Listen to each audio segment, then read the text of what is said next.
Winding dunes of sand, stretching as far as the eyes can see. The torrid wind whistles past the ear, carrying minuscule grains of sand, cutting like shards of glass. Not a speck of green in sight. Wait, is this about the Middle East?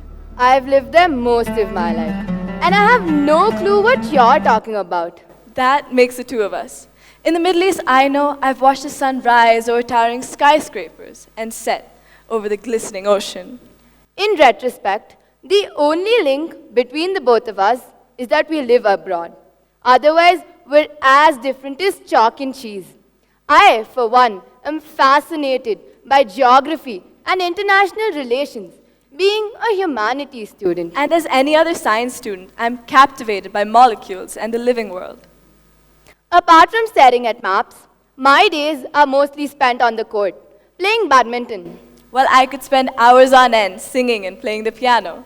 Coming to the most poignant difference, Our our accents. Let us, however, return to the similarity between us. My family moved from Mumbai to Kuwait when I was 8. And though it sounds utterly ridiculous now, I was petrified about landing up in the middle of a desert, potentially having to drink camel's milk. However, I was pleasantly surprised to see neatly trimmed hedges and relieved to have access to regular milk. I, on the other hand, have never questioned the availability of things like milk, considering the fact that my parents settled in the Gulf when they began their professional life. Growing up in the UAE, I was exposed to a multitude of cultures originating from a variety of nationalities. And I now realize that not everybody is blessed with that privilege. Now, let's cut to that part of the talk that I've been persistently insisting on. Oh gosh, not another one of your Mythbusters. You've hit the nail on the head. We're going to be providing some geographical clarity as well as some intellectual enlightenment regarding the Middle East. On your tables are paddles that you can raise to share your conceptions on the Middle East. For our first question, is Kuwait the capital of A. Qatar, B. Oman, or C. Bahrain?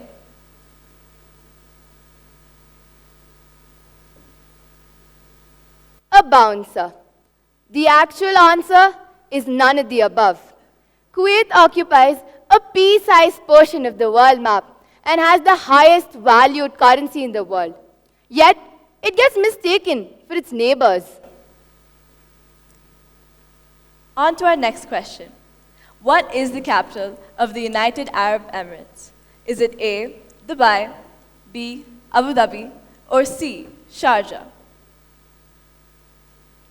Well, if you guessed Dubai, you're absolutely wrong. Moving on to our next question.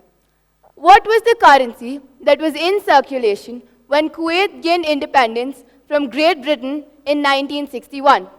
Was it A, the dinars, B, the British pounds, or C, the Gulf rupee? Well, an unexpected bit of trivia, right? The Persian Gulf rupee, issued by the Reserve Bank of India, was in circulation along with a few foreign coins in 1961. Now, on to our last and final question. Which nationality makes up the highest proportion of the population in the UAE? Is it A, Emiratis, B, Egyptians, or C, Indians? Well, if you guessed Indians, you're absolutely right. They make up 38% of the total population, whereas the native Emiratis make up a mere 12% of the population. I hope this shocking tidbit of information reinforces why the UAE is also called the hub of Indians, and within that hub, an even larger hub of Malayalis. The discovery of oil, the relatively liberal society, and its tax-free status has attracted many global expatriates. Getting back on track, it's time to address the pertinent issue that this build-up has been leading us to. We live in conflicted times. Big words are thrown about the destruction and elimination of entire countries off the map. Most of these conflicts are pushed aside due to being misinterpreted as being too complex for simpler solutions. Since we neither have the qualifications Nor the wisdom. that seems to come with grey hair to talk about the intricacies of creating change, it is purely on the basis of our minimal lived experience that we want to pose a few questions. Does experiencing a multitude of cultures make us more rigid? Does it weaken the bond we have with our own culture? Is creating change anything more than taking pride in who we are and keeping an open mind about versatile societies? To find answers to these questions, we need to dive into a few examples, both personal as well as real world. Usually, preceding my arrival in India, there's a whirlwind of activity at my relative's house, trying to simulate the environment I live in. As soon as I step out of the arrival gates, I'm bombarded with UV-filtered, mineral-enriched water and even a portable fan, as they try to simulate the environment I live in. And as they assume that I'm constantly exposed to scorching sunlight and torrid winds, as the Middle East is commonly stereotyped. Giving in to the Gulf kid stereotype, sometimes the first thing I crave when I land in India is a good old shawarma. And I mean, that's okay. These stereotypes must have originated from somewhere, right? And it's not that the stereotype is false or wrong. What's wrong is when the stereotype becomes the one and only truth. So, since we have a couple of questions that need to be answered, and we realize that as NRIs, we're stereotyped as being culturally disconnected. We're viewed as sheltered individuals, culturally blindsided and ignorant about our home country. However, exposure to distinct cultural elements has actually helped me appreciate what our own culture seems to offer. Taking the example of our own classmates, who sometimes argue about how the establishment of an outlet, of an international brand, like Nike, Miniso, or Forever 21, has enhanced the appeal of their city. Hearing them counter each other, I can't help but think that the craze back home in Dubai is never the establishment of a new outlet, but rather a new restaurant boasting Greek or Indian fusion food, or maybe even a Shaolin warrior show. It's sometimes perplexing to think that the people in India often forget that this country is filthy rich in culture, history, and heritage. Similarly, some of the fondest memories I have of Kuwait are spotting Arabic people enjoying ghee roast at the singular branch of Sarna Bhavan, or hearing them try to pronounce the names of the dishes on the menu with accuracy, often whipping out Google Translate and enabling the voice feature. Integration of culture is meant to broaden our outlook, not only towards other cultures, but also look at our own through a more positive lens. Till now, we've been discussing examples of cultural integration from our personal lives. But are there positive examples in the real world? Or what about integration in science? Mendel began the genetic revolution by deviating from the norms of biological study. He integrated math, statistics, and probability with biological analysis, something considered ludicrous back then. He received a lot of criticism from the scientific community, and the ideas he proposed were considered to be baseless and took time to be accepted.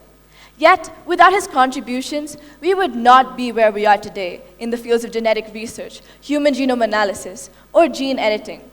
Imagine a world where we can't crack a joke about being two peas in a pod. That would be such a gloomy and desolate world. Similar parallels can be drawn in the workings of our society. Tribes have roamed the arid Arabian landscape for over 1,000 years.